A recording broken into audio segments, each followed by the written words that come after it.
Alhamdulillahi Rabbil Alamin. Wassalatu wassalamu ala ashrafil mursalin Nabiyyina wa maulana Muhammadin wa ala alihi wa sahbihi ajma'in. Wa ashhadu an la ilaha illallah wahdahu la syarika lah. Wa ashhadu anna Muhammadan abduhu wa rasuluh sallallahu alaihi wa ala alihi wa sahbihi wa man tabi'ahum bi ihsanin ila yaumiddin. Sebelum kita melanjutkan materi, sedikit saya ingin menyampaikan satu bagian dari sunnah yang penting untuk kita perhatikan terkait masalah sholat. Rasulullah sallallahu alaihi wasallam bersabda, khairukum alyanukum mankiban fis shalah.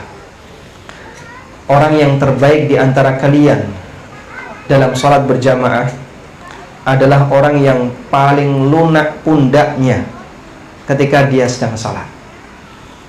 Dan yang dimaksud dengan orang yang paling lunak pundaknya, maknanya adalah jamaah yang paling bisa menyesuaikan diri dengan kondisi di masjid. Sehingga kalau dalam situasi tertentu, andaikan ada salah satu jamaah yang berada di posisi shaf sangat rapat, saking rapatnya, ini ketika tasyahud akhir, kemudian semua jamaah duduk tawarruk, mungkin nanti ada salah satu jamaah yang mumbul, Pak. Rakoman panggona, tidak kebagian tempat ya. Maka salah satu jamaah kemudian dia ngalah, lalu dia duduk iftirash. Karena tawarruk dengan iftirash secara umum lebih lebar mana? Tawarruk lebih butuh tempat lebar tawarruk daripada iftirash. Sehingga dia lebih memilih iftirash dalam rangka untuk menghormati kanan kirinya. Karena kalau dia ikut tawarruk, mungkin nanti dia akan su-suan ya, rebutan tempat dengan sampingnya. Insya Allah bisa jadi jamaah yang tawarruk karena menyesuaikan diri dengan tempat yang sempit, dia mengamalkan hadis Nabi SAW, khairukum alyanukum mankiban fis salat. Sebaik-baik kalian ketika salat adalah yang paling lemes badannya ketika dia berjamaah. Sehingga saat dia disuruh maju, disuruh mundur, disuruh geser kanan, geser kiri, nggak kaku. Ketika takbiratul ihram, ya nggak perlu ngikut kanan kirinya. Mengamalkan sunnah, katanya harus tinggi pundak atau tinggi telinga. Ya betul mengamalkan sunnah, tapi ada tempatnya. Ketika sujud kan nggak mungkin saling nyikut. Itulah makna alyanukum mankiban fis shalah. Anda bisa praktikkan semacam ini, sehingga dalam situasi tertentu bisa jadi kita meninggalkan bagian dari sunnah dalam sholat dalam rangka menyesuaikan diri dengan jamaah. Baik. Selanjutnya kita akan membahas tentang beberapa pengantar penting seputar masalah bermadhab. Sebelumnya saya tanya, Bapak Ibu yang ada di sini bermadhab atau tidak? Bermadhab. Yakin bermadhab? Insya Allah. Baik. Madhab Anda apa? Anda madhabnya apa? Anda punya madhab ya? Tadi saya tanya di bagian awal, apakah Anda punya madhab atau tidak? Bapak Ibu menjawab, punya madhab. Sekarang pertanyaan selanjutnya, apa madhab yang Bapak Ibu ikuti? Madhab salaf. Salaf itu artinya pendahulu. Baik, saya fokuskan lebih mengerucut untuk mazhab fikih. Anda lebih mengikuti mazhab apa? Gaduh-gaduh. Berarti tidak punya alur khusus. Yang penting cocok karo awake dhewe diikuti. Begitu? Bukan begitu. Baik, ada nggak yang bermadzhab Syafi'iyah? Boleh angkat tangan. Jamaah yang bermadzhab Syafi'iyah angkat tangan. Kak wani ngangkat tangan. Atau nggak punya madzhab? Hah? Bingung. Bingung kenapa, Pak? Bingung semua. Berarti selama ini tidak bermadzhab? Iya, sholat. Nah, sholatnya pakai madzhab apa? Tidak tahu. Pokoknya yang penting sholat. Sifat sholat Nabi SAW. Tayyib. Kalau masyarakat secara umum di Indonesia, ketika dia ditanya, Anda mazhabnya apa? Rata-rata masyarakat jawab apa? Syafi'iyah. Namun anehnya, pada waktu dia ditanya, kalau begitu tolong sebutkan bagaimana cara berwudu menurut mazhab Syafi'iyah. Bingung dia. Wah, gak ngerti saya. Rukun wudu menurut mazhab Syafi'iyah gimana? Saya gak bisa menyebutkan. Pembatal wudu menurut mazhab Syafi'iyah, yo gak ngerti. Sehingga banyak orang yang mengklaim dia bermadhab, dia mengikuti madhab tertentu, tapi dia sendiri buta dengan madhab yang dia ikuti. Maka sebagian besar masyarakat kita ketika dia ngaku bermadhab, sifatnya hanya menisbahkan diri. Saya bernisbah kepada madhab tertentu, meskipun dia sendiri nggak paham tentang madhab itu. Karena itu sebenarnya yang lebih penting dari istilah bermadhab adalah bukan sebatas menisbahkan diri. Apa yang lebih penting dari istilah bermadhab? Anda belajar atau tidak? Ngaku bermadhab Syafi'i tapi nggak ngerti fikih Syafi'i seperti apa. Ngaku bermadhab Hambali tapi nggak ngerti fikih Hambali seperti apa. Ya percuma saja. Karena sebenarnya hakikat bermadhab adalah bagaimana cara orang ini belajar ilmu agama. Dipahami insyaallah? Baik. Karena itu para ulama menjelaskan bahwa makna bermadhab itu ada 3 kemungkinan. Kemungkinan yang pertama adalah mengikuti semua keterangan di salah satu madhab, sehingga dia mengambil apapun yang ada di madhab itu, baik penjelasan wajibnya, baik penjelasan bagian sunnah, baik yang sifatnya azimah, baik yang sifatnya rukhsah. Pokoknya semua yang ada dalam madhab itu satu paket dia ikuti semuanya, sehingga dia taklid pada madhab tertentu. Ini makna bermadhab yang pertama. Makna bermadhab yang kedua adalah dia mempelajari agama, mempelajari Islam melalui salah satu jalur madhab. Sehingga misalnya dia belajar tentang bagaimana cara sholat ketika, atau bagaimana cara sholat yang benar. Dia belajar madhab Syafi'i misalnya, lalu dia buka buku dan kitab dalam madhab Syafi'i. Bagaimana cara wudhu yang benar, dia belajar madhab Maliki, dia buka kitab-kitab matan madhab Maliki. Sehingga orang yang kedua ini dia mempelajari agama melalui salah satu jalur madhab. Ini makna bermadhab yang kedua. Makna bermadhab yang ketiga adalah mengikuti tokoh yang dia anggap sebagai guru dalam agamanya, terlepas dari latar belakang madhabnya apa. Sehingga dia ketika belajar sholat, bapak sholat sesuai dengan madhab siapa? Saya nggak tahu mas, dari 4 madhab itu mana yang cocok untuk saya bagi sholat saya. Tapi saya sholat ngikuti Ustadz Fulan. Saya wudhu sesuai dengan apa yang diajarkan oleh Ustadz Fulan. Dan dia nggak tahu apa yang diajarkan oleh Ustadz Fulan itu berasal dari madhab yang mana, dia nggak tahu. Sehingga dia taklid kepada salah satu tokoh agamanya, dia taklid kepada salah satu gurunya.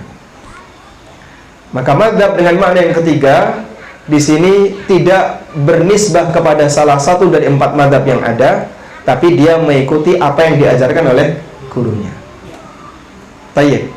Sehingga berdasarkan 3 makna bermadhab ini, maka hakikatnya setiap manusia yang belajar agama, selama dia mengikuti panduan guru atau buku yang dia baca, hakikatnya setiap muslim bermadhab. Maka kalau Anda ditanya apakah Anda bermadhab, kita jawab bermadhab. Kok bisa? Buktinya mana? Saya ketika mengamalkan seperti ini, saya baca buku A. Karena salah satu di antara makna bermadhab adalah taklid kepada salah satu tokoh agama. Sehingga kalau Anda ditanya, sholat Anda itu lebih sesuai madhab apa? Banyak di antara kita yang menjawab sesuai dengan buku sifat sholat Nabi SAW. Berarti dalam hal ini Anda mengikuti keterangan penulis kitab sifat sholat Nabi SAW, Syalbani. Ada juga sebagian jamaah yang mungkin membaca bukunya Syekh bin Baz, sifat sholat Nabi karya Syekh bin Baz. Maka dia dalam sholat mengikuti sebagaimana arahan yang disampaikan oleh Syekh bin Baz. ada yang berwudu sebagaimana panduan yang diberikan oleh Syekh Utsaimin, dan seterusnya. Sehingga masing-masing kita ketika menjalankan ibadah, hakikatnya dia sedang mengikuti salah satu mazhab, meskipun dalam makna yang ketiga, yaitu taklid kepada salah satu tokoh agama. Dipahami insyaallah? Baik. Nah, ketika Anda bermadzhab dengan model yang ketiga ini, bisa jadi di situ terjadi campuran untuk 4 mazhab yang ada. Sebagian kadang ini ada di unsur Syafi'iyah, sebagian ada di unsur Hambali, sebagian ada di unsur Hanafi, bisa juga ada di unsur Maliki. Tapi kita tidak tahu sebenarnya itu berangkat dari mana. Apakah itu sudah sah disebut bermadzhab? Jawabannya sah. Karena itu Syekhul Islam rahimahullahu ta'ala, ketika beliau diminta oleh salah satu muridnya untuk menulis satu buku khusus yang mengumpulkan seluruh pendapat fikih beliau, beliau rahimahullah tidak bersedia. Dan beliau mengatakan, jika seorang muslim dalam masalah furu' itu dalam masalah hal yang sifatnya rincian agama, misalnya bagaimana cara takbiratul ihram, bagaimana cara niat yang benar, bagaimana cara sedekap yang benar, dia mengikuti salah satu ulama di kalangan kaum muslimin, insya Allah itu sudah sah baginya. Sebab panduan yang diberikan oleh Allah kepada para hambanya yang tidak paham, fas'alu ahla dzikri in kuntum la ta'lamun. Bertanyalah kepada orang yang berilmu kalau kamu tidak tahu. Baik. Selanjutnya, jamaah dimuliakan Allah Subhanahu wa taala, bermadzhab di kalangan masyarakat itu ada 2. Yang pertama adalah bermadzhab tafaqquhan wa tadayyunan. Bermadzhab sebagai salah satu metodologi dalam belajar. Bermadzhab sebagai salah satu metodologi dalam belajar. Sehingga dia belajar ilmu agama dengan cara mengikuti tokoh tertentu atau mengikuti alur mazhab tertentu. Dia belajar salat menurut mazhab Syafi'iyah, atau dia belajar wudu menurut mazhab Malikiyah. Dia mengikuti salah satu alur tokoh tertentu atau mazhab tertentu. Maka kegiatan bermadzhab dia tujuannya adalah dalam rangka untuk mempelajari agama. Untuk jenis semacam ini, para ulama sepakat model seperti ini diperbolehkan. Orang yang menyikapi bermadzhab dalam rangka untuk belajar agama, ulama sepakat hukumnya apa? Diperbolehkan. Dan itu sudah menjadi kebiasaan mereka dari waktu ke waktu, sehingga turun-temurun para ulama Ahlussunnah sejak masa silam, mereka belajar ilmu agama melalui jalur-jalur tertentu. Saya belajar melalui keterangan ulama fulan, yang ini belajar melalui keterangan ulama B, yang ini belajar melalui keterangan ulama C. Dan tidak ada istilah bahwasanya perbuatan mereka ini tercela, dari dulu sampai sekarang. Karena itu, kalau ada orang yang dia mau mendalami mazhab tertentu, belajar fokus di mazhab tertentu, ini tidak termasuk perbuatan yang tercela. Bahkan terkadang menjadi salah satu di antara jurusan dalam kegiatan belajar di dunia fikih. Ada salah satu syekh yang beliau disertasinya mutakhassis fi fikih Syafi'i. Disertasi beliau itu membahas khusus tentang masalah fikih dalam mazhab Syafi'iyah. Sehingga beliau mendalami itu dalam furu'-furu', dalam pembahasan bagian yang rinci di mazhab Syafi'iyah. Tayyib. Jenis yang kedua, orang yang menyikapi mazhab tadayyunan, orang yang menjadikan mazhab sebagai bagian dari agama. Orang yang menjadikan mazhab sebagai agama, sehingga bagi dia seluruh mazhab ini pasti benar. Kalau tidak mazhab ini, dia menyimpang dan salah. Maka satu-satunya jalan untuk bisa mendapatkan surga adalah mazhab ini. Dia sikapi mazhab sebagaimana layaknya agama. Dia sikapi mazhab yang dia ikuti sebagaimana layaknya syariat yang Allah turunkan. Gak ada peluang salah sedikit pun. Nah, untuk jenis yang kedua ini tidak diperbolehkan oleh para ulama. Dan bahkan Ibnu Qayyim rahimahullahu ta'ala menegaskan di I'lamul Muwaqqi'in, beliau mengatakan, wala yalzamu ahadan qat ayatamadhhaba bimadhhabi rajulin minal ummah bihaitsu ya'khudhu aqwalahu kullaha wa yada'u aqwala ghairihi. Seseorang di kalangan umat ini tidak wajib untuk mengikuti mazhab tertentu, di mana dia harus ambil semua pendapat di mazhab itu dan meninggalkan mazhab yang lain. Wa hadhihi bid'atun qabihatun hadatsat fil ummah lam yakul biha ahadun min a'immatil Islam. Ini termasuk pemahaman yang bid'ah, muncul belakangan di tengah umat, gak ada satupun di antara ulama Islam masa silam yang mengajarkannya. Wa hum a'la rutbatan wa ajallu qadaran. Meskipun mereka adalah orang yang a'la rutbatan wa ajallu qadran, orang yang lebih tinggi derajatnya dan lebih mulia derajatnya.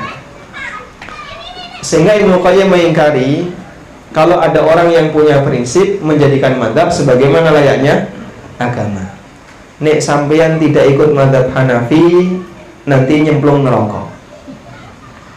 Dan ada salah satu di antara tokoh dalam mazhab Hanafiyah yang dia punya pernyataan, diceritakan oleh sebagian ulama Hanafiyah. Tokoh mazhab Hanafiyah ini ngajar di Raudhah. Ini di masa silam, mungkin sekitar abad 5 Hijriah. Dia itu pernah punya pernyataan, nanti ketika Allah menurunkan Nabi Isa dan Imam Mahdi, dia akan mengajarkan umat manusia mazhabnya Abu Hanifah. Masya Allah. Sehingga seluruh manusia disatukan dengan mazhab Abu Hanifah, padahal dia ngajar di Raudhah. Artinya dia termasuk tokoh, sampai punya forum kajian di Masjid Nabawi ketika di zamannya. Dan itu diingkari oleh ulama yang lain. Sehingga kadang ada orang yang sampai saking taklidnya kepada mazhab tertentu, sehingga bagi dia kebenaran hanya ada di satu mazhab ini. Siapa yang tidak mengikuti mazhab itu maka dia menyimpang. Dan ini prinsip yang nggak benar, karena sama dengan menjadikan mazhab sebagaimana layaknya apa? Agama. Selanjutnya, bedakan antara bermadhab dengan taklid. Bedakan antara bermadhab dengan taklid. Bermadhab dengan taklid itu dua hal yang berbeda. Bermadhab artinya mengikuti ulama dengan menjadikannya sebagai metodologi dalam belajar. Karena setiap orang ketika belajar, dia pasti berguru dengan generasi sebelumnya. Sedangkan taklid berarti mengambil semua pendapat yang dinyatakan oleh ulama tertentu, sekalipun bisa jadi jelas-jelas pendapat itu bertentangan dengan dalil. Kalau taklid itu mengadopsi semua pendapat yang disampaikan oleh tokoh tertentu, sekalipun bisa jadi jelas bertentangan dengan dalil. Karena itu dua hal ini berbeda. Kalau bermadzhab itu metodologi belajar, kalau taklid bentuknya apa Pak? Mengadopsi semua pernyataan tanpa tahu latar belakang, tanpa tahu dalil. Bahkan bisa jadi ketika pernyataan itu bertentangan dengan kebenaran, dia tetap mengambilnya. Dan ini yang dicela oleh para ulama. Dr. Abdul Salam Asy-Syuair hafizahullah ta'ala, beliau ulama Saudi yang banyak menyampaikan ceramah tentang masalah fikih bermadhab. Beliau pernah mengatakan dalam salah satu ceramah beliau tentang fikih bermadhab, innahu la talazuma bainat tamadhub wa bainat taqlid. Tidak ada hubungan konsekuensi antara bermadhab dengan taklid. Wa dzalika anna ba'dal muqallidah laisa bimutamahhibin kama anna ba'dal mutamadhhibin laisu bimuqallidin. Karena realita di lapangan, ada orang yang taklid tapi dia tidak bermadhab, karena dia nggak pernah belajar. Dia nggak ngerti usul dalam madhab Syafi'iyah itu apa, dia nggak ngerti dalam madhab Hambali itu prinsipnya bagaimana, dia nggak ngerti. Tapi dia taklid kepada salah satu tokoh tertentu. Pokoknya apapun yang disampaikan oleh Bapak Fulan ini saya ikuti. Dia taklid. Demikian pula sebaliknya, wa an kama anna ba'dal mutamadhibin laisu bimuqallidin. Ada banyak orang yang mengikuti mazhab tertentu tapi dia bukan muqallid. Kita mengenal ada banyak sekali ulama yang bernisbah kepada mazhab tertentu. Imam Nawawi mazhabnya apa? Syafi'i. Tapi beliau tidak taklid. Ibnu Hajar Al-Asqalani mazhabnya apa? Syafi'i juga, tapi beliau tidak taklid. Ibnu Taimiyah mazhabnya Hambali, tapi beliau bukan seorang muqallid, bahkan beliau mujtahid mutlak. Ibnu Qayyim juga Hambali, tapi beliau bukan seorang muqallid. Para masyayikh belakangan, Syekh Albani dulunya bermadzhab Hanafi, tapi beliau bukan muqallid. Imam Ibnu Utsaimin, Syekh bin Baz bermadzhab Hambali, dan beliau bukan muqallid, dan seterusnya. Sehingga ada orang yang bermadzhab tapi dia tidak taklid.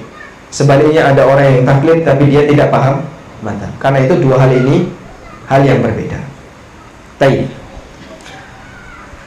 Selanjutnya, jamaah dimakan Allah Subhanahu wa taala, tentang beberapa perbedaan antara muqallid dengan orang yang bermadzhab. Saya sebutkan di sini. Pertama, bermadzhab itu mengambil pendapat mujtahid.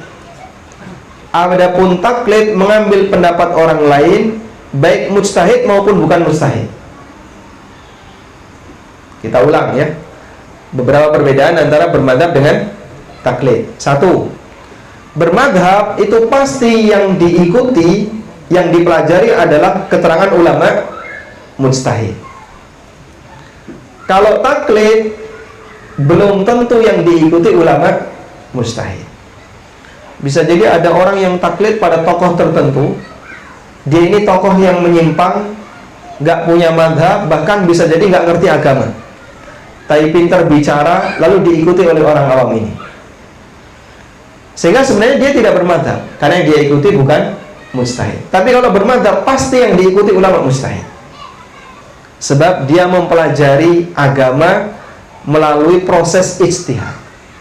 Dan yang kedua, bermadzhab umumnya linier dari ulama mujtahid tertentu. Sehingga misalnya dia mengikuti mazhab Syafi'iyah, maka dia linier. Dari mulai kitab Syafi'iyah yang paling rendah dia pelajari, kemudian naik tingkatan, lalu naik tingkatan lagi, linier dia. Ini umumnya bermadzhab. Tapi kalau taklid, bisa jadi dia mengambil pendapat dari berbagai tokoh, tergantung dari siapa orang yang dia tanya. Sehingga dalam masalah A, dia mengambil pendapatnya Ustadz A. Kenapa? Lebih nyaman. Dalam masalah B, dia mengambil pendapatnya Ustadz B. Kenapa? Lebih sesuai kepentingan.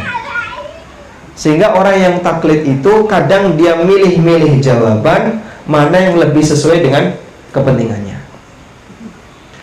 Ada salah satu kejadian ya. Orang Jakarta, beliau punya masalah muamalah. Kemudian beliau konsultasikan kepada Al-Ustadz Dr. Irwandi Tarmizi. Dapat jawaban, alhamdulillah.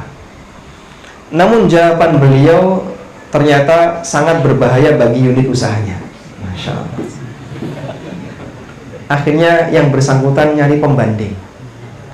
Ketika nyari pembanding, Masya Allah Pak, saya juga sampai gak nyaman ketika itu. Datang ke kantor Yufid, Pak. Terus ingin menemui saya dan beliau ceritakan kasusnya. Waktu dia cerita kasusnya, dia gak sampaikan kalau sebenarnya sudah punya konsultasi dengan Ustadz Irwandi. Akhirnya setelah dia cerita, saya sampaikan jawabannya. Alhamdulillah jawaban saya gak jauh beda dengan jawaban yang pertama. Baru yang nganter menyampaikan, sebenarnya beliau ini sudah tanya kepada Ustadz Irwandi, dan jawaban beliau sama seperti jawaban antum. Alhamdulillah. Akhirnya nggak ada pilihan yang lain. Ya memang harus seperti ini. Dan kebiasaan semacam ini cukup umum. Ada sebagian orang yang dia lebih memilih pendapat tokoh tertentu dengan harapan apa? Lebih sesuai dengan kepentingannya. Maka tolong hati-hati dalam bertanya dan Anda meminta fatwa. Allah Maha tahu apa semangatnya. Ada orang yang meminta fatwa karena latar belakang hawa nafsu, sehingga dia berharap bisa mendapatkan jawaban yang lebih ringan. Bahkan kadang ustadznya sebelum ngasih jawaban sudah disetir terlebih dahulu. Boleh kan ustadz ya? Boleh ustadz ya? Boleh ya? Itu kayak anak kecil ngerengek-ngerengek ke bapaknya, Pak. Subhanallah. Bagaimana ustadz akan menyampaikan bisa secara ilmiah kalau semuanya sudah dikendalikan? Baik. Makanya kadang orang taklid itu campur-campur. Mana yang kira-kira menguntungkan dirinya, itu yang diambil. Yang ketiga, bermadzhab itu seperti mengikuti sebuah sistem yang terdiri dari fikih, usul fikih, dan kaidah fikih. Sehingga dia bertahap. Tahap awal dia belajar fikih. Setelah dia tahu hukum-hukum fikih itu, dia naik tingkatan, belajar prinsipnya. Kok bisa menghasilkan kayak gini tuh asal-usulnya bagaimana? Dia belajar usul fikih. Lalu semakin berkembang, dia belajar kaidah-kaidah fikih. Itu umumnya yang dilakukan oleh orang yang bermadzhab. Kalau taklid kayak gini nggak dipelajari, Pak. Pokoknya yang penting beliau bicara apa, saya ikuti. Baik. Yang keempat, bermadzhab secara umum bisa menjadi metodologi dalam belajar fikih, thariqatut tafahum. Adapun taklid bukan metode dalam belajar fikih. Sehingga orang ketika taklid, dia nggak punya metodologi tertentu. Tapi kalau bermadzhab, dia punya metodologi tertentu. Walhamdulillah. Baik. Kemudian yang terakhir di kesempatan kali ini, lalu bagaimana cara kita sebagai orang awam dalam bermadzhab? Banyak orang yang bertanya, Pak, waktu lagi ribut di medsos antara yang mengatakan kita harus bermadzhab dan yang mengatakan kita nggak boleh bermadzhab, Anda ngikuti nggak? Ngikut komen atau tidak? Tidak. Ya. Yang penting pokoknya ikut ribut di situ. Ada yang ikut pusing, ada yang baca nggak ngerti, dan seterusnya. Dan memang itulah nasib jadi orang awam. Ibarat buih yang ada di permukaan, ombak ngalor melu ngalor, ombak ngidul melu ngidul. Jadilah manusia yang berat dan berbobot. Karena ketika Anda punya nilai dan berat, pada saat ada arus manapun, Anda tahu kemana yang lebih tepat untuk saya ikuti. Sebab sampah itu akan selalu mengikuti kemana ombak berjalan. Tapi kalau Anda menjadi manusia yang berbobot, dan bobot seorang hamba ditimbang dari ilmunya, Anda akan tenggelam. Di saat Anda dibawa, gerakan mana yang lebih tepat, Anda bisa menyimak. Kuncinya belajar. Kuncinya apa? Belajar. Baik. Lalu bagaimana cara orang awam dalam berpendapat, dalam mengikuti mazhab? Masyarakat awam, karena dia nggak paham dalam mempertimbangkan mazhab apa yang harus saya ikuti dan kemana saya harus bermazhab, maka cara terdekat yang bisa dia lakukan adalah mengikuti bimbingan gurunya. Sehingga mereka umumnya mengikuti Pak Guru menyarankan apa, itu yang dia ambil.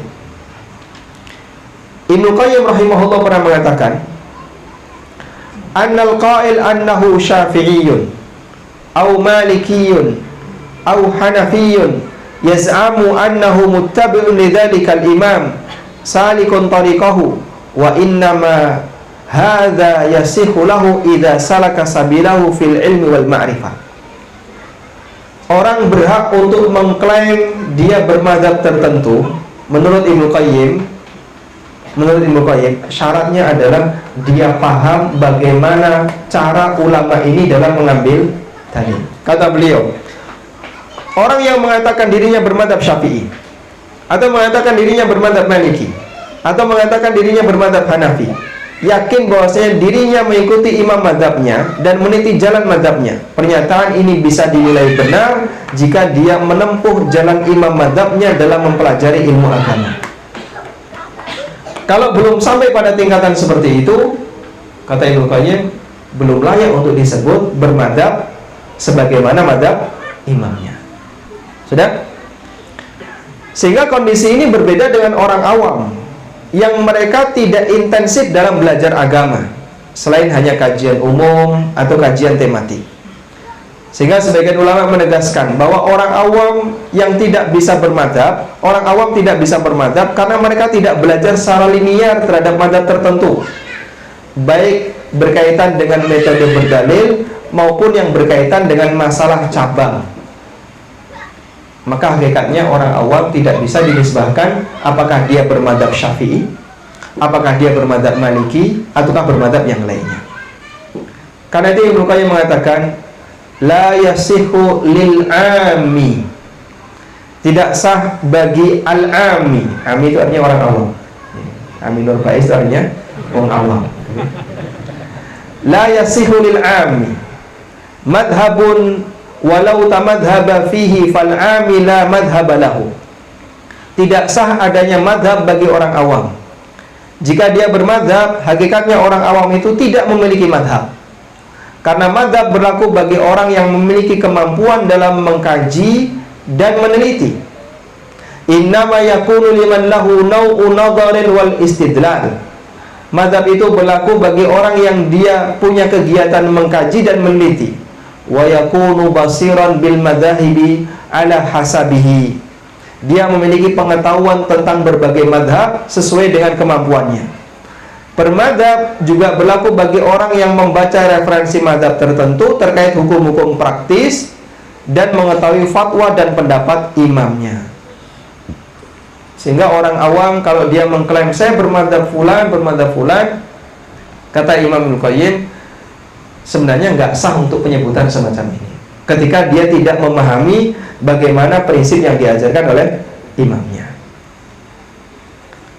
Karena itulah kata Imam Nawawi, kita beralih kepada keterangan An-Nawawi dalam Raudhatul Talibin, walladzi yaqtadhihi dalil, sesuai dengan makna dalil yang berlaku, annahu ailil ami la yalzamuhu at-tamadhhub bimadhabin, bahwa orang awam tidak harus bermadhab dengan madhab tertentu, bal yastafti man syaa aw man ittufiqa, namun dia bisa memilih bertanya kepada orang yang menurut dia layak untuk ditanya, aw man ittufiqa, atau orang yang disepakati punya kemampuan, lakin min ghairi talaqqutin lirrukhas, namun dengan syarat tidak boleh sengaja untuk mencari mana yang lebih ringan. Sehingga sebenarnya masyarakat umum kaitannya dengan masalah bermadzhab, hakikatnya mereka hanya mengikuti gurunya. Duwe masalah apa takon Ustadz fulan, Ustadz menjawab seperti ini, ya sudah, itu yang hanya bisa diikuti. Dan dalam mencari guru ketika dia mau menyampaikan masalahnya, disyaratkan tidak boleh secara sengaja mencari rukhsah, mencari mana yang lebih ringan. Dan masing-masing orang akan mempertanggungjawabkan ketika dia mengambil pendapat, kenapa dia mengambil pendapat itu. Sehingga sebagaimana yang berpendapat, seorang tokoh dan ulama berpendapat, dia harus mempertanggungjawabkan pendapatnya. Maka masyarakat umum yang mengikuti pendapat itu, dia nanti juga akan mempertanggungjawabkan kenapa dia mengikuti pendapat itu. Wallahu ta'ala alam. Demikian yang bisa kita sampaikan, semoga bermanfaat. Wassallallahu ala nabiyyina Muhammadin wa ala alihi wa sahbihi wasallam. Ya. Ada tanya? Baik. Panitia mempersilahkan kepada para jamaah yang ingin menyampaikan sesuatu. Silakan. Boleh langsung? Boleh, Pak. Silakan. Assalamualaikum warahmatullahi wabarakatuh. Waalaikumsalam warahmatullahi wabarakatuh. Yang akan saya tanyakan kepada Ustaz, alhamdulillah kita ini sudah mengikuti kajian-kajian sunnah. Alhamdulillah. Yang saya tanyakan, apa boleh kita mengikuti kajian-kajian yang lain untuk dalam rangka menambah ilmu? Itu yang pertama. Yang kedua, masalah yang saya sampai sekarang belum terselesaikan itu masalah apa itu dana pensiun lembaga keuangan itu sebetulnya itu halal atau haram. Sebagainya saya menanyakan itu ada yang membolehkan, ada yang mengharamkan. Mohon penjelasannya Ustaz. Terima kasih. Wassalamualaikum warahmatullahi wabarakatuh. Waalaikumsalam warahmatullahi wabarakatuh. Baik. Pertanyaan yang pertama. Alhamdulillah kita sudah mengikuti kajian sunnah. bersama komunitas Ahlussunnah, dan itu satu kebahagiaan yang luar biasa. Ayyub As-Sikhtiyani rahimahullah pernah mengatakan, salah satu di antara anugerah terbesar yang diberikan oleh Allah Subhanahu wa ta'ala kepada orang yang mengenal Islam, ayyuqayyid lahu syekhun saleh. Allah berikan kepadanya guru yang baik, sehingga ketika dia sudah masuk Islam, dibimbing oleh guru yang baik untuk mengenal Islam lebih dalam. Dan itu salah satu di antara kelebihan forum kajian Ahlussunnah. Kita berharap dengan mengikuti para asatidzah Ahlussunnah yang ilmu mereka bisa dipertanggungjawabkan. Setiap kali menyampaikan sebuah pernyataan selalu didasari dengan ilmu dan dalil. Kita berharap semoga ini salah satu di antara tanda bahwa guru yang kita ikuti adalah syekhun saleh, ulama yang saleh, guru yang saleh yang membimbing dia untuk semakin mendalami agama. Selanjutnya yang menjadi pertanyaan, bolehkah kita belajar ilmu dari kajian yang lain? Dari kajian yang lain berarti dalam tanda kutip bukan Ahlussunnah, begitu? Masya Allah. Ini yang menyampaikan jamaah ya, bukan saya. Baik. Bolehkah kita mengambil ilmu dari guru yang lain? Kalau dalam pembahasan di masa silam, kita tarik di masa salaf, ini berkaitan dengan mengambil riwayat dari ahli bid'ah. Bolehkah seorang Ahlussunnah itu mengambil riwayat hadis dari ahli bid'ah? Karena dulu ilmu itu yang disampaikan haddatsana qala haddatsana. Ilmu dulu yang disampaikan itu adalah hadis-hadis Nabi sallallahu alaihi wasallam. Saya dapat hadis dari fulan, dapat hadis dari fulan, Nabi sallallahu alaihi wasallam bersabda demikian. Nah, di antara sekian banyak orang yang menyampaikan hadis itu, kadang dia punya pemikiran yang menyimpang. Apakah boleh mendapatkan riwayat dari orang semacam ini? Maka para ulama membagi menjadi dua. Yang pertama, orang tersebut adalah orang yang mengikuti sekte, kelompok tertentu yang dia itu sangat anti dengan kedustaan. Contohnya apa? Contohnya Khawarij. Bagi Khawarij, dusta itu kekufuran, karena menurut mereka dusta adalah dosa besar. Dan dosa besar jika dilakukan oleh seorang muslim maka tidak diampuni. Maka mereka adalah orang yang paling anti dengan yang namanya berdusta, sehingga dia selalu menghindari bagian itu. Karena itu orang semacam ini ketika dia menyampaikan sesuatu, kemungkinan benarnya besar. Kemungkinan benarnya besar. Sehingga saat dia mendapatkan, saat ada seorang tokoh atau ulama thalibul ilmi mendapatkan riwayat dari dia, kemungkinan thiqah riwayat ini cukup besar. Maka ini masih bisa ditoleransi. Tapi kalau dia mengikuti sekte, penganut sekte yang bagi sekte ini dusta adalah sesuatu hal yang biasa. Contohnya apa? Syiah. Bahkan mereka punya prinsip apa? Taqiyah. Berdusta di muka umum itu bagian dari luhuring budi. Terus, budi luhur atau luhuring budi? Sama saja ya. Sehingga dia boleh berdusta dalam rangka untuk menyembunyikan identitas atau menguntungkan kelompoknya. Maka penganut sekte semacam ini tidak boleh riwayatnya diambil. Termasuk Jahmiyah, kemudian kelompok-kelompok menyimpang yang dia punya prinsip berdusta nggak masalah, yang penting menguntungkan kelompoknya. Baik, ditarik dari hal ini adalah di masa sekarang kita kan tidak sedang mengambil riwayat, tapi sedang mengambil ilmu, keterangan agama. Bolehkah kita mengambil dari kelompok yang lain atau tokoh yang lain yang kita kenal kayaknya beliau punya penyimpangan, atau menurut keterangan salah satu asatidzah beliau ini bermasalah dari sisi akidah, apakah kita boleh mengambil ilmu darinya? Pertama, untuk ilmu yang di situ tidak ada kaitannya dengan manhajnya, tidak ada kaitannya dengan ideologinya, kita boleh mengambil ilmu darinya. Misalnya apa, Pak? Ilmu bahasa Arab. Bahasa Arab, Pak, mau dipelajari oleh orang yang berakidah Mu'tazilah maupun yang dipelajari oleh orang yang berakidah Ahlussunnah, zatnya sama saja. Karena yang dipelajari adalah bahasa. Dan bahasa itu bisa saja dimiliki oleh orang non-muslim. Ada nggak orang kafir yang pintar bahasa Arab? Banyak sekali. Abu Jahal, Abu Lahab, wong Arab. Dan mereka paham prosa bahasa Arab, mereka paham syair Arab. Bahkan paman Nabi SAW, Abu Talib, syairnya ditempel di Ka'bah karena pemenang. Sehingga dalam masalah ini mereka unggul. Baik. Mungkin nggak ada orang non-muslim yang paham bahasa Arab, sangat mungkin.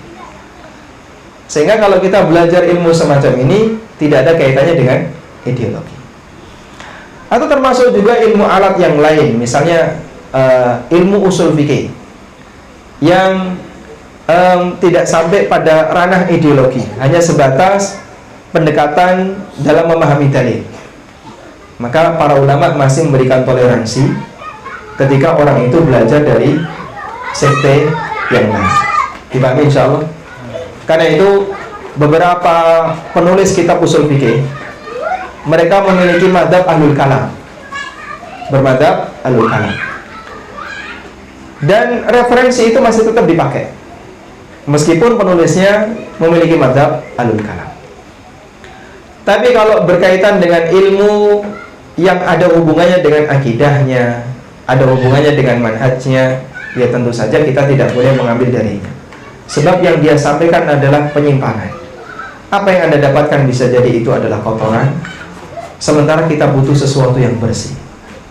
Dan Sufyan Ibnu Uyainah pernah mengingatkan, asyubhatu qattafah wal qulubu dha'ifah. Hati seorang hamba itu lemah, sementara syubhat selalu menyambar. Sehingga kalau orang mendengarkan syubhat, sering membaca sesuatu yang menyimpang, bisa jadi saat dia nggak kuat, dia terpengaruh dengannya, malah dia mengikutinya. Wallahu ta'ala. Baik. Selanjutnya, yang kedua, tentang masalah hukum pensiunan dari lembaga keuangan. Tentu saja yang dimaksud lembaga keuangan di sini adalah lembaga keuangan yang berbau riba. Kalau lembaga keuangan itu keuangan syariah, murni syariah, tidak ada penyimpangan riba di sana, kita sepakat pensiunannya halal. Baik. Ada sebuah paper yang ditulis oleh Syekh Dr. Sa'ad Ad-Dusiri, dan paper ini menjadi salah satu rujukan saya ketika menulis buku Fikih ASN. Di bagian belakang buku Fikih ASN itu ada pembahasan tentang uang pensiunan, hukum seputar masalah uang pensiunan. Ada beberapa rincian. Beliau memberikan kesimpulan yang pertama, bahwa di antara pensiunan yang terlarang untuk diambil adalah pensiunan dari perusahaan yang bergerak di bidang yang haram. Lalu beliau kasih contoh perusahaan khamr, perusahaan tobacco, bakarnya apa? Rokok. Termasuk diantaranya adalah lembaga keuangan riba. Sehingga ketika dia bekerja di dunia ribawi, lalu lembaga tempat dia bekerja memberikan dana pensiunan, wallahu alam, secara pribadi saya berpendapat bahwasanya dana pensiunan ini tidak boleh untuk diterima. Terus gimana Pak? Sumber pendapatan saya dari mana? Karena dia sudah pensiun kan, sudah keluar ya, berarti dia sudah nggak bekerja. Sumber pendapatan saya dari mana? Sementara saya tidak punya penghasilan sama sekali. Status beliau sebagai orang yang tidak mampu, yang mendapatkan limpahan uang riba. Nah, dalam hal ini ada dua posisi. Pertama, untuk kebutuhan pokok, jika beliau tidak punya sumber yang halal sama sekali, dalam arti nggak punya sumber pekerjaan yang halal, atau tidak ada orang lain yang menafkahinya dari sumber yang halal, nggak punya anak, ada anak tapi anaknya kurang, nggak bisa menafkahi orang tuanya, sehingga bapak yang golek dewe, mboknya golek dewe misalnya ya, nggak ada anak yang menafkahinya. Berarti posisi beliau sebagai orang yang miskin, membutuhkan, dan uang riba itu diberikan kepada fakir miskin. Kalau dia sebagai orang yang miskin, berarti dia termasuk salah satu di antaranya. Maka dalam hal ini dia boleh mengambil alal qadril hajah, dia boleh mengambil untuk kadar yang cukup bagi modal dia, biaya hidup dia dalam waktu tertentu, misalnya 1 bulan, untuk kebutuhan nafkah normal, tidak kurang tidak lebih. Nah, itu bergantung beda-beda antara satu tempat dengan tempat yang lain. Kalau dia tinggal di Jakarta ya rada larang, di Semarang ya lu yang larang daripada Jogja, Pak. Insya Allah Jogja 20.000 urip, Pak. Semarang berapa? Berapa? 50. Maka pindah Jogja, Pak, ya. Baik. Ini yang pertama. Kondisi yang kedua, ada keterangan yang disampaikan oleh Syekhul Islam terkait bolehkah uang haram itu dijadikan sebagai modal usaha. Beliau memfatwakan jika dia punya potensi untuk mengembangkan usaha, sementara dia tidak punya modal kecuali tabungan yang haram, maka diperbolehkan bagi dia untuk menjadikan uang haram tadi sebagai modal usaha. Sudah? Namun dengan ketentuan tadayyunan. Namun dengan ketentuan ini dijadikan sebagai utang, dijadikan sebagai dain. Artinya gimana? Uang haram itu dipakai untuk modal usaha. Setelah berjalan, sudah, ketika nanti usahanya ini berkembang, nominal berapa yang kemarin dia ambil dari dana haram itu dikembalikan secara bertahap. Kalau sudah nutup, usaha ini berjalan dan hasilnya layak untuk dia miliki 100%. Sehingga dia jadikan modal uang haram tadi sebagai apa? Utang modal. Untuk sementara, nanti kalau usahanya sudah berkembang, dia kembalikan secara bertahap. Wallahu ta'ala. Masih 3 pertanyaan menjawab pada hadiah dari. Oh, baik. Selanjutnya saya yang bertanya, Anda menjawab. Angkat tangan dulu.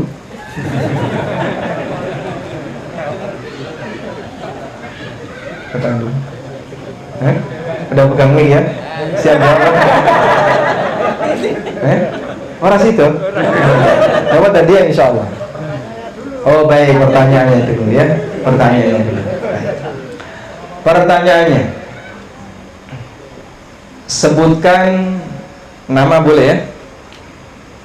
Sebutkan nama asli Abu Hanifah.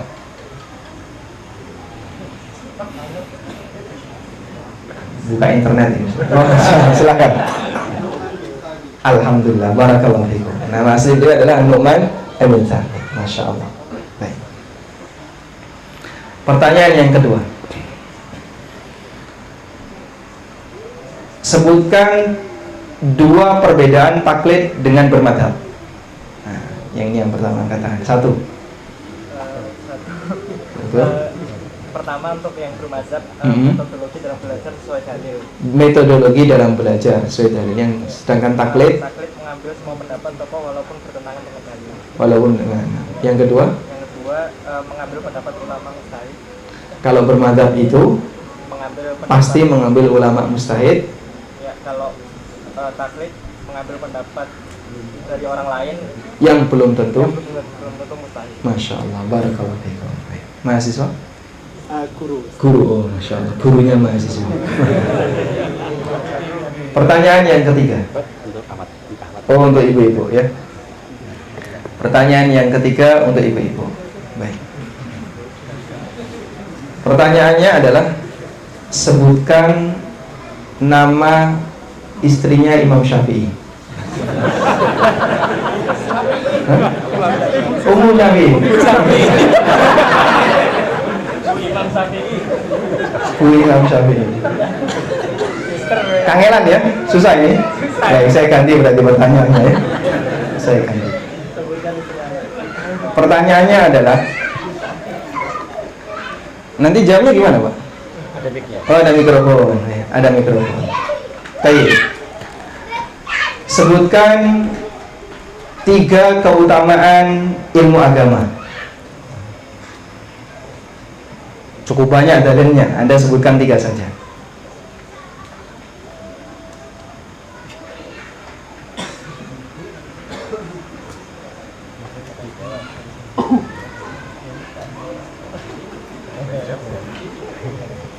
Ada? Ada yang jawab? Baik, silahkan. Satu. Bismillah. Assalamualaikum warahmatullahi wabarakatuh. Waalaikumsalam warahmatullahi wabarakatuh. Ilmu agama ibarat seperti membuat orang menjadi tenang. Yang kedua, Yang kedua, ilmu agama itu menuntut orang untuk beragama secara benar, melakukan segala perintah Allah, segala hukum-hukumnya. baik. Yang ketiga, Yang ketiga, ilmu agama itu menjadikan orang mempunyai kendali untuk tidak melanggar aturan Allah. baik. Insya Allah cukup ya. Ketiga jawaban ini benar ya. Perlu ditambah? Sebutkan satu dalilnya. Dan tidak berat. Baik. Insya Allah Anda berat untuk mendapatkan buku fikih bermadzhab. Nanti bisa menghubungi panitia. Walhamdulillahirrabbilalamin. Demikian yang bisa kita sampaikan. Dan kami pesan kepada para jamaah sekalian, mari kita membuka diri untuk mau menambah ilmu lebih serius lagi dengan cara mau belajar. Silahkan baca dan sediakan waktu khusus untuk membaca. Dalam waktu 24 jam yang Anda punya, manfaatkan sebagian untuk membaca. Boleh sambil kelekaran ya, boleh sambil tiduran, yang penting membaca. Daripada waktunya hanya habis untuk nonton YouTube atau untuk nonton Facebook yang mungkin dari sekian banyak yang kita tonton ternyata isinya hanya masak-masak ya. Wallahu ta'ala alam wa sallallahu ala nabiyyina Muhammadin wa ala alihi wa sahbihi wa sallam wa akhiru da'wana alhamdulillahi rabbil alamin. Subhanakallahumma wa bihamdika asyhadu an la ilaha illa anta astaghfiruka wa atubu ilaik. Wassalamualaikum warahmatullahi wabarakatuh.